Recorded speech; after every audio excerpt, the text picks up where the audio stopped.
Hi hello అండి, welcome back to our channel. It's me Dili Shanti. ఈరోజు మన ఛానల్లో పిల్లలు పెద్దలు ఎంతో ఇష్టంగా తినే కస్టర్డ్ ఫ్రూట్ సలాడ్ చేయబోతున్నా. దీని ప్రాసెస్ కూడా చాలా ఈజీగా ఉంటుందండి. ఫ్రూట్స్ కొంతమంది చిన్నపిల్లలు డైరెక్ట్గా తినడానికి ఇష్టపడరు కదా, ఇలా మనం స్పెషల్గా టేస్టీగా చేస్తే చాలా ఇంట్రెస్ట్గా తింటారండి. మరి దాని ప్రాసెస్ చెప్పేనా?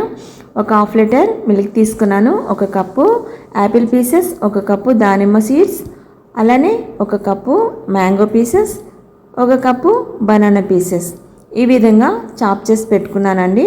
అలానే స్టవ్ మీద ఒక గిన్నె పెట్టుకొని అందులో ఈ హాఫ్ లీటర్ మిల్క్ని కూడా వేసేసుకుంటున్నా. ఇవి కాగుతూ ఉండగా పక్కన కాచి చల్లార్చిన మిల్క్లో ఈ విధంగా 2 స్పూన్ కస్టర్డ్ పౌడర్ వేసుకుని ఇది మొత్తం కలిసేలా కలుపుకొని కాచిన ఈ పాల్లో వేసేసుకోవాలండి. అలాగే ఇది ఎప్పుడూ తిప్పుతూ ఉండాలండి, దగ్గర పడే వరకు కూడా మనం తిప్పుతూ ఉండాలి. అడుగున మాత్రం మాడిందంటే టేస్ట్ కూడా మారిపోతుందండి. ఇప్పుడు మనం స్టవ్ ఆఫ్ చేసేసుకుందాం. ఇప్పుడు మనం ఈ పీసెస్ మొత్తం కూడా ఒక బౌల్లో వేసుకొని ఈ మిల్క్ మొత్తం కూడా ఇందులో వేసేద్దామండి.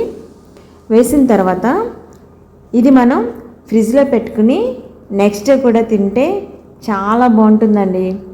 అలానే మనకి చాలా హెల్దీ ఫుడ్ కూడా, ఒక డిజర్ట్లా కూడా ఉంటుందండి.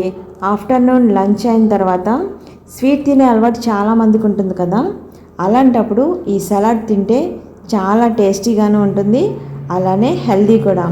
చాలామంది చిన్నపిల్లలకి డైరెక్ట్గా ఫ్రూట్స్ పెడితే మారం చేస్తారు, అలాంటప్పుడు ఈ విధంగా చేసి పెట్టండి, చాలా ఇంట్రెస్ట్గా తింటారండి.